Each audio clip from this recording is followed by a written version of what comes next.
Hi, and welcome to August edition of ICAAR's podcast update.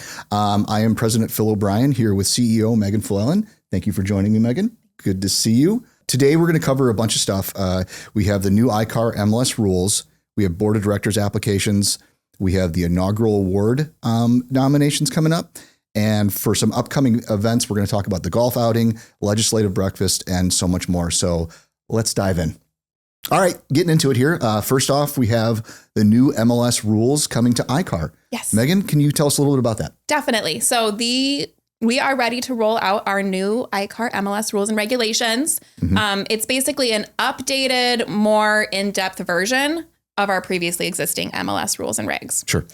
So this is going to be in effect starting September 2nd. All agents have to be aware of the rules on September 2nd. They have to abide by the rules as of September 2nd. All of those new policies, citations, things like that will be in effect. Sure. So we're not rearranging a bunch of stuff. We're kind of building on what we already have and moving forward, giving, buyers and sellers more options and allowing us to kind of do our job better. Yes. So, yeah. The rules hadn't been touched in a long, long time. And so there have been tons of updates from NAR over the last several years, and even this spring with those new multiple listing options for sellers, as well as just like loopholes or things that were slipping through the cracks or issues that agents were running into. We wanted to make it more comprehensive and easier for you guys to understand and all abide by. Can we go a little further into the multiple options we're going to have for sellers? Because this is something I get a lot of questions on. And, I think I'm giving them the right advice and explain it to it. But we do now have 3 distinct ways we can list properties. Yes. So you're right. There's been a lot of terminology thrown around, a lot of conversation. But what it boils down to is there are 3 active listing types that you can have. Mm-hmm. The first one is your traditional active listing. You are putting it on a traditional listing agreement. You are putting that listing onto the MLS. It is being disseminated out to the public via IDX onto those third-party websites, and you're able to market the property and do whatever you'd like. Mm-hmm. Business as usual. Traditional listing. Yeah. Business as usual. Nothing's changed there. You've also always had the ability to have office exclusive listings. Mm-hmm. So those are private listings. They're held within your office. They are not listed on the MLS. You cannot publicly market them. If you do, CCP is triggered. Yep. So that stays the same as well. We are clarifying that a little bit. We'll now require the use of a disclosure. I think a lot of brokerages are already using office exclusive disclosures, but now ICAAR will have one that we have created as an association available for you guys, and we'll be enforcing that everyone's using a disclosure for those listing types. The new one is that delayed marketing exempt listing, MLS exclusive, however you want to look at it. But that's the new listing type, and it's kind of like an in-between of those first 2 types. It is going to be on the MLS, so all agents can see that property. You are able to market it however you and your client see fit. So if you want to put a yard sign out, you want to put marketing flyers, you want to post about it on social media, all of that's available to you. The big difference with this new listing type is that once it's on the MLS, it does not disseminate out via IDX to those third-party sites. Gotcha. So it doesn't go out to, like realtor.com or homes.com or any of those that would pull that feed. That feed is cut off. Correct. Okay. And it stays that way until you and your client, if you decide to turn it into then a traditional active listing. You have that choice. And if you ever toggle that on, then it would feed out. Gotcha. Okay. And are we set it up so that there is cause I know in some associations, there's a timeline for that where if you choose that option, it's like, it'll stay this way for 30 days. Then it cycles over to a fully active MLS listing, which feeds out. Ours is going to be a little different, right? Yes. NAR mandated the language, but it said that local MLSs can choose how long a listing is allowed to be in that delayed marketing exempt status. Some associations are saying 0 days. Some are saying 5 days, 10 days, and it'll automatically trigger on. Mm-hmm. For us, we're leaving that completely in the control of our members and their clients. So you can have it in that delayed marketing status for any length of time up until the full lifetime of the listing agreement. Gotcha. So that's just giving our agents or the agents for the MLS the most, the ability to control how they want to work with their clients. Mm-hmm. So we felt that would probably be the best way to do it.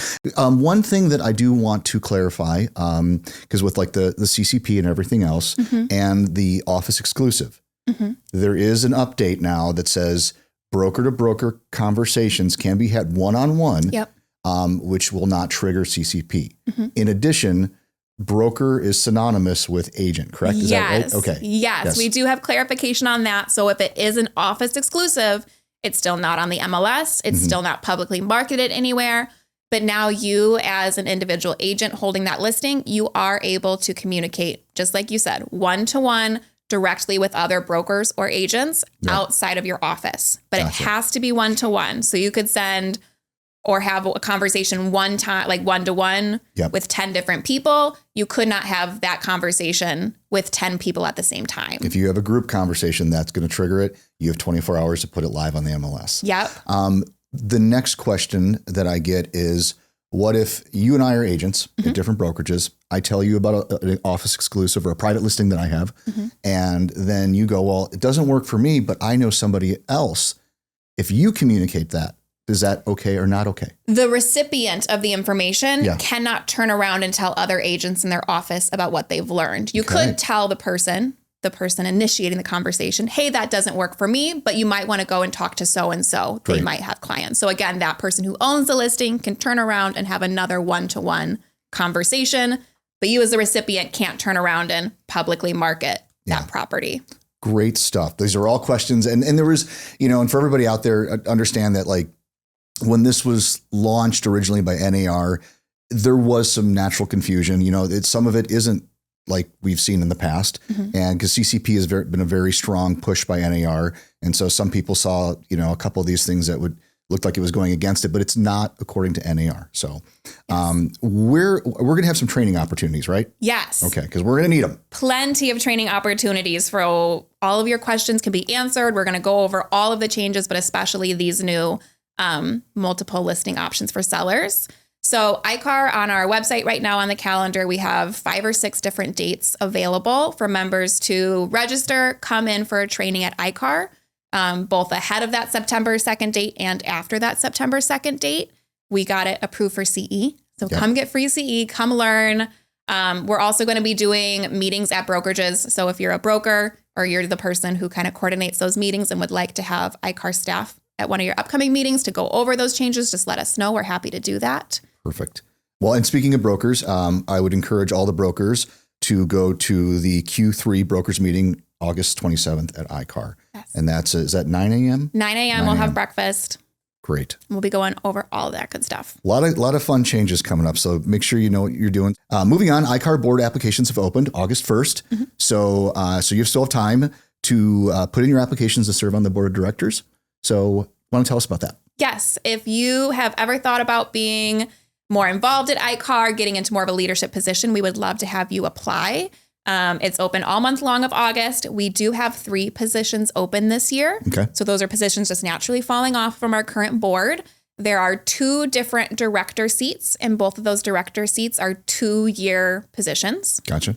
And then we also, just like every year, have an opening at our vice president role. And so that is a 4-year commitment, because once you serve as vice president, you automatically move through the leadership line following years into president-elect, and then you are president, and then you are past president. So it's a little bit more of a commitment. Yep. And I can say it was more of a commitment, but it was definitely rewarding and allowed to really do a deep dive into how the operations are. And you have a seat at the table. You can, you have your opinions, and you can help make the association better.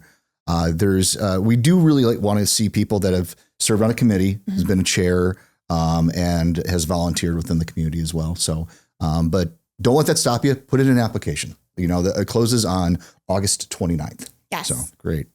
And applications are available where? Those are going to be on icar.org. Okay. And your email. Gotcha. And then speaking of that, once those close, we have the committee chair applications opening up September 1st. Yes. So maybe you want to get more involved at ICAAR. You enjoy hanging out with us, but you're not quite ready for the board level. A committee chair is also a great way to kind of step up and step into another leadership role. Committee chairs, we have several committees open. All of them need a chair. So that those applications will be open, just like you said, September 1st through September 30th. Yeah. And those are 1-year commitments. What if you just want to get involved in a committee and Yes. not have the chair responsibility or anything along those lines? So right now we are rounding up all of these new leaders for our board and committee chairs, and Sure. we're going to install them on inaugural night, which I think we'll talk about in a little bit. And then once inaugural has passed, then we're ready to reset for the new year. And you'll see ICAAR send out information saying, apply to just serve on a committee. Or if you're currently on a committee, renew your committee involvement for the next year. We'd love to have you. So if you've never served on a committee, or if you have a foreigner interested in staying on, in October after inaugural, you'll start to see those signups come out. Yeah, and being on the committee is really an easy lift. It's kind of gets your feet wet in the idea of you kind of see how things operate. You get to kind of pick your passion, like either YPN or forms. Oh boy, forms. And bylaws, forms and bylaws. Shifting gears a bit, let's talk about how ICAAR is partnering up with other organizations this month. Yeah. So this month we are prepping and promoting for an event that we have coming up towards the end of September.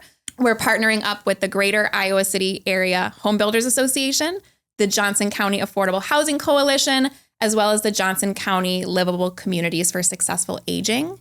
These are all coalitions that we worked with earlier this summer to put on a presentation by AARP, all about the new ADU law here in Iowa. Yes. So before was a 1-hour training. Now we're kind of building on that, and we're going to have a 4-hour training really targeted at realtors and home builder professionals. Yeah, the ADU, I mean, I don't think people understand how significant of an impact that can give to the community. I mean, now with the state stepping in and saying, hey, you can build an auxiliary dwelling unit on your property as long as it abides by certain, regulations. But county and city laws kind of get pushed aside a little bit. There's still some things that hang on there, but this opens up a great opportunity for someone to, if it's a caretaker, if you looking for like generational living. I mean, I think AARP did a great job when they ran their study, and they found out that it's like 87% of like the feedback was because of either like a caretaker or generational living. So yes, there's, rental or Airbnb stuff, but really the focus here is offering that additional housing for those people. So, yeah. Yes. And then we've got, and this is open to realtors, builders, other stakeholders, correct? Yeah. So it's really targeting realtors and home builders, but also if you're just a member of the community that sits on a planning and zoning commission, you're a stakeholder with a city or municipality, and you want to learn more, we would also love to have you join. So come on in. It'll just be a little bit more in-depth information. Perfect. So we have the ADU stuff. We have the classes around that and the organizations joining us. But we also have another big thing coming up here, which is the Iowa Realtors Convention. Yes. So let's tell us about that, Megan. Yeah. So the Iowa Realtors Convention, their registration is open. That is September 30th through October 2nd. ICAAR will be there, of course, but we're excited to be sponsoring the event this year. Specifically, we are one of the sponsors for their keynote speaker, Lisa Bluter. All right. So yeah, she spoke at the 40th. I don't want to screw this up, but I think it was the 40th anniversary of the Shelter House. And she did a great job. So I would look forward to seeing her speak again. I know I am. Yeah. Registration is live right now on iowarealtors.com. And I believe they have a discount code available as well if you are a first-time attendee. So Great. Check that out. Sign up. I'll be there. You'll be there. I'll be there. Yeah, so hopefully we'll run into a lot of people from ICAAR. So moving forward, let's talk more about upcoming ICAAR events and classes. And we can start with one of the biggest ones, the golf outing. Yes. Go ahead. The ICAAR golf outing is back. It is going to be Thursday, September 4th at Finkbein. If you are a affiliate that likes to register and sponsor a hole, we have those hole sponsorships open right now. They're available. And now, as of August 1st, this month, we also have team registration available as well. So whether you're looking to play or hang out at a hole, we have both those options open. And this is always one of our biggest events of the year. It's always a lot of fun. And I look forward to it. So hopefully I'll see more people out there this year. Yeah. Registrations for teams are filling up very quickly. So we will have to cut them off. Don't wait till the end. It's $400 for a team of 4. And you can register on icar.org. Perfect. In addition to that, we have our legislative breakfast coming up. So what are the details on that? Yes, we're bringing back the legislative breakfast. That'll be Thursday, September 18th at 9 a.m. at ICAAR. It's open to all ICAAR members, and we invite all of our legislators that serve our area, bring them in for a panel, and we just get to discuss with them whether it is initiatives from the past legislative session that we were focused on, initiatives that are coming up in this upcoming session, and different real estate. We want to focus on the real estate topics that involve us with the legislators. It's really, that's why they're there, is to find out like what they can do for us, what they've done for us in the past, and kind of have a good dialogue on what we would like to see happen as well. So in the real estate community. Yes. So anything regarding home ownership, private property rights, advocacy, we'll be able to pick their brains a little bit. And will we know who's going to be attending prior to the event, or is it kind of? We send out invitations to everybody. Sure. I probably won't know until we get a little bit closer who those RSVPs are. Yes, but if you're a legislator watching, please come. Please come. It's a great time, and it's always a good dialogue. It's always good. The one thing I really like about it is that, it's very bipartisan. We don't, it's everyone's kind of there working together, not trying to push hot topic, issues. And it really is a good conversation. So I would encourage everyone to show up and get to know your legislators, get to know what they're doing and what they can do for you. We'd love to see you there. Register on iCAAR.org. Perfect. Now let's get into the inaugural. Yes. Like this is the realtor prom. Sorry, some people don't like it when I call it that, but it's a good time. Everyone gets dressed up. It's everyone enjoys chatting with each other, and we always have a great lineup, and we have the people sworn in. And tell us more about that. Yes. So our inaugural this year is going to be Thursday, October 9th at Carver Hawkeye Arena. Just like you said, it's my favorite time of year. We get to recognize all of the accomplishments of the past year. We get to hand out awards, which is truly my favorite part. Yep. And then, of course, we're going to be swearing in all of our board of directors and those new committee chairs and all of you people that decided you're going to apply. We'll swear you in then. And you get to find out who I choose as the presidential award. Yes. Not me. The highlight of the evening. So it'll be great. So stay tuned, and then we'll have more coming up on that. Yes, but registrations are open now. So if you head to iCAAR.org, you can grab your ticket. Perfect. And if you're a first time, there's so much information. There is. But if you're a first time iCAAR member, if you've joined since October of last year, you attend for free. So please go ahead and attend. That 1 year you get for free. But let's shift gears and move over to the education side of things and talk about some of the new upcoming classes. So what are some upcoming classes we have here in August? We took a light summer, and now we have a very intense August, September, October calendar coming at you guys. On August 18th, we are bringing back Pamela Brookstein. She has taught with us multiple times before. She's based out of Chicago. Our members really enjoy her classes. So we're bringing her back for a double whammy. She'll be teaching in the morning high efficiency homes. Gotcha. And then in the afternoon, she'll be teaching solar for real estate. Okay. Is that just, how you can advise your clients with solar, or how does it? Yes, I think it covers everything from how do they transfer with the property? How does this add or affect the value of the home? What are things that you need to be thinking about if you're going through a transaction that does have solar involved? Okay, perfect. No, it's becoming more and more common, so it's always good to kind of educate everybody on that. We also have a lunch and learn for condos. Yes. Yeah. On August 20th, MMS consultants will be coming in. So that's just a classic lunch and learn on condos. And then on August 26th, we're going to be bringing in a tech tools class, all about the MLS tax suite data. And who will be teaching that one? So that's Nikki Morgan. She's directly from the CRS Tax Data Suite company. So she's coming in from out of town. If you guys aren't familiar, the MLS Tax Data Suite is a plugin in our MLS that gives you guys a whole wealth of information. Yep. So she's teaching a 2-hour course, and that again will be offered twice, both in the morning and the afternoon. Great. August 26th, Tech Tools. I'll have to sign up for that one. Yeah. Let's recap a few of the key points here. It's going to be a crazy fall. Yeah. Tell us, just like we've got all this stuff here. Go through it for me, Megan. Yes. Hit the ground running. Be ready for new rules coming to the MLS on September 2nd. Board of Director applications are open now. Apply. They close September 1st. And then opening September 1st, we have the inaugural award nominations as well as committee chair applications opening. Yeah, this is going to be great. And then we got our events. We've got the golf outing, legislative breakfast, and all about the ADUs in September. It's going to be a really, really busy fall, but it's going to be good. Check out all of iCAAR's upcoming events, classes, important info online at iCAAR.org. And as always, thank you so much. Thank you, Megan.